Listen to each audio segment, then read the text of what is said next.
Now, I'm sorry to be the bearer of bad news, but there's more rail misery today, as thousands of trains, thousands apparently, have been cancelled as part of the ongoing strikes and overtime bans. Yeah, the two West Midlands operators and Chiltern will not run any trains today. Avanti, Great Western and Cross Country will operate reduced timetables. So what does your commute look like? It's not just about travelling today, I guess. It'll be a knock-on effect into tomorrow. The Independent's travel correspondent, Simon Calder, of course, knows. A very good morning, Simon. Where are you? At a sort of very empty railway station at the moment. What's going on?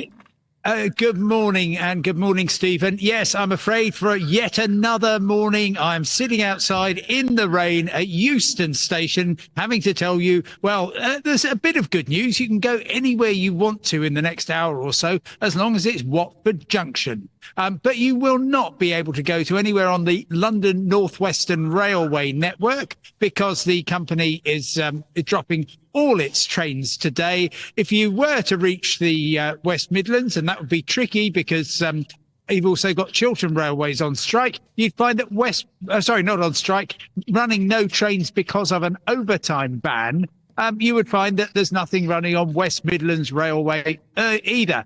And overnight, we had Great Northern and Thameslink issuing a do not travel notice, basically just saying on most of our routes, either there'll be no trains at all or there will be widespread cancellations. And what's happening here is that effectively, ASLEF, the train drivers union, is saying this isn't even a strike. We've paused today. There was a strike yesterday in one part of the country, another one tomorrow in another. But today it's simply an overtime ban. And look how much chaos and confusion we can cause just by saying we're not going to work on our days off, which of course train drivers are perfectly entitled to do. If you're not rostered to work, then why would you?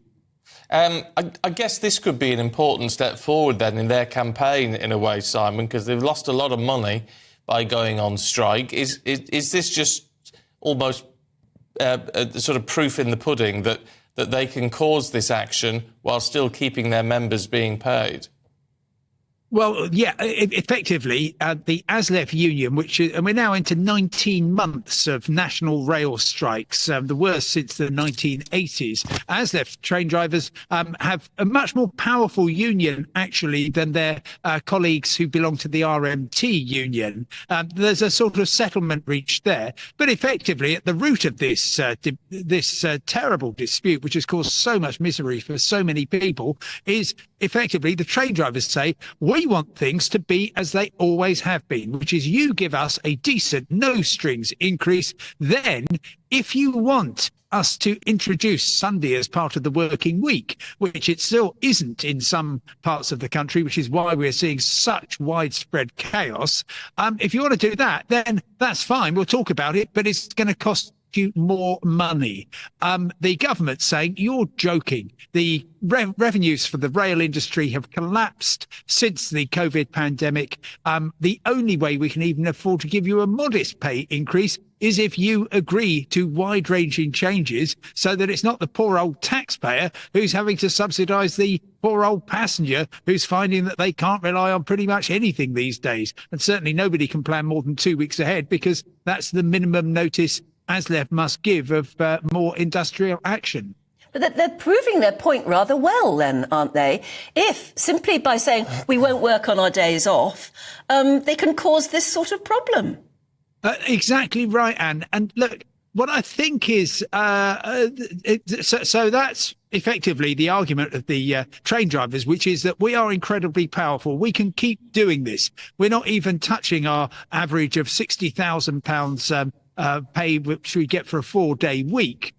We can just say we're not working on our days off. No problem with that. Why should we? Other people don't have to. But I've been talking also to people in the rail industry who say possibly by doing this, actually, ASLEF is drawing attention to the frankly Victorian terms and conditions that apply. I mean, if you're working on the buses or for an airline, you can't say, oh, I don't think I'll work Sundays, thanks very much. But the railways, it has persisted. And there's some talk that this might actually lose public sympathy because, frankly, we're in a 24/7 society. and for have a huge group of very important workers who will only get train services in some parts of the country if people can choose to work on their days off. That shows that the whole thing is in need of overall reform. Meanwhile, of course, it drags on. There's no particular interest among the government to reach a settlement, it appears. And so we just have to get used to this. And Mick Whelan, the General Secretary of ASLEF, the Train Union, told me he thinks it will take a change of government, which may or may not happen in the coming year before this is settled. Well, yes, exactly. Simon, good to see you. Thanks very much indeed. Go and get some shelter from the rain.